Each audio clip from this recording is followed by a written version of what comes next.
Bonjour, nous sommes jeudi le 16 juillet 2026. Bienvenue sur ma chaîne.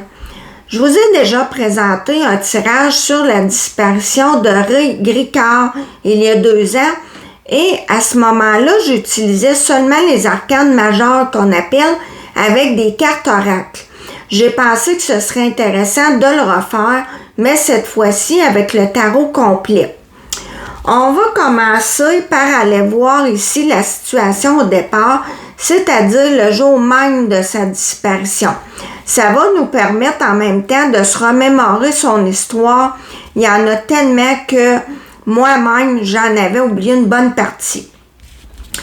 Ici, avec le soleil, cette carte nous rappelle que Ray Gricard était une personnalité publique très connue qui a eu une longue et brillante carrière en tant que district attorney.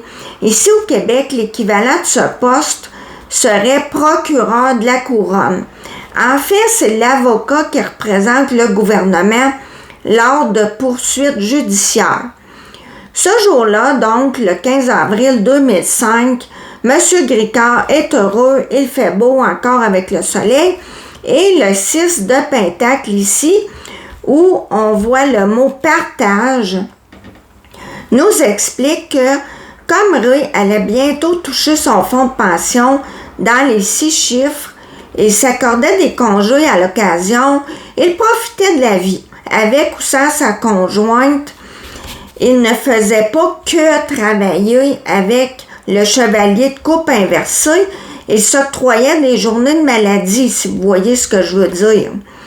Et il avait justement annoncé à sa femme qu'il n'irait pas au bureau avec le 8 de Pentacle inversé et ce chevalier de coupe inversé.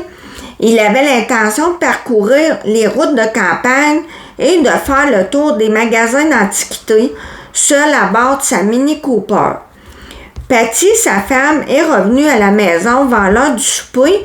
Elle l'a entendu et voyant qu'il ne donnait pas de nouvelles et qu'elle n'arrivait pas à le joindre non plus, ce qui était inhabituel, elle a signalé sa disparition. Du côté de l'influence extérieure, c'est très intéressant. On nous dit avec le magicien inversé et le 9 de Pentacle qu'il a décidé de prendre congé et du travail et de sa femme de partir seul afin de se libérer l'esprit. Avec le 3 d'épée inversé, ça peut être aussi de faire la paix avec quelque chose qui s'est passé.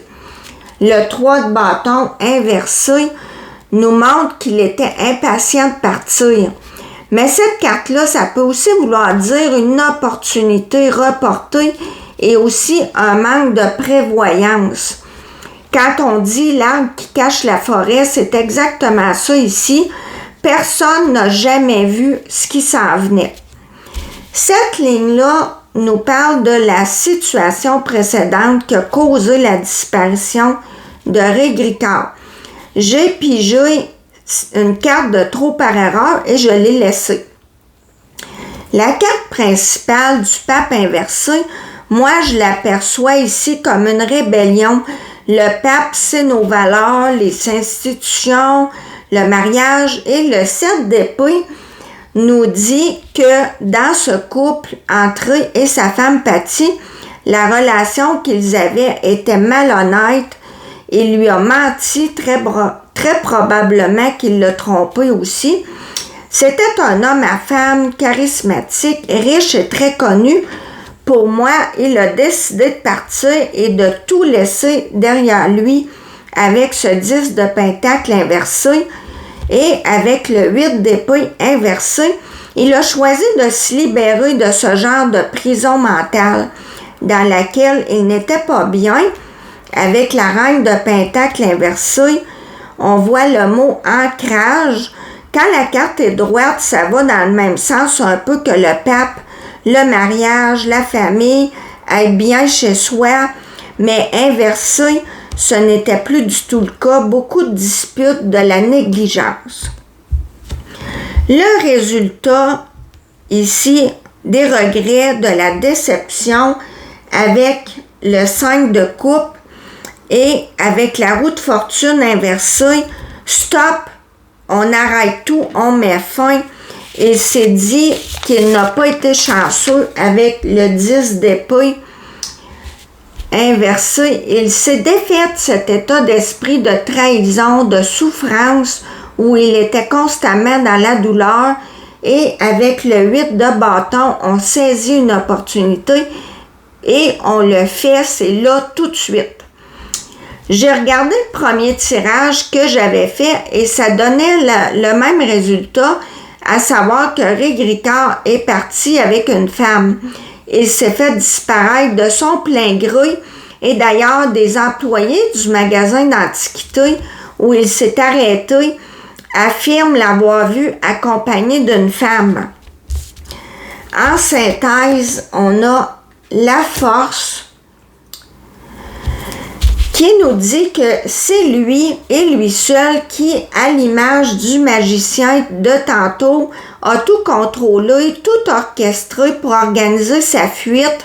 Et pour moi, dans cette ligne-là, en haut, c'est comme s'il joue à la victime en plus, alors que je pense bien que c'est lui le principal responsable de l'échec de son mariage. Et pour moi, ce mot de sournoiserie lui colle très bien. Je ne comprends pas trop pourquoi il n'a pas pris plus tôt ses responsabilités et demandé le divorce en bonne et due forme. J'imagine que ça va avec sa personnalité. Il a joué les victimes et usé du mystère jusqu'à la toute fin. Sacré Riva, quel farceur! Heureusement, les histoires de disparition ne finissent pas toutes en film d'horreur et se trouvera toujours de drôles d'énergumènes pour nous divertir. J'ai pigé quelques cartes du Tendu. On voit ici un genre de trahison. Monsieur qui ne sait pas du tout de quoi madame parle. Il est innocent. Et enfin, madame qui le regarde partir. Voilà. Merci de m'avoir écouté. À la prochaine.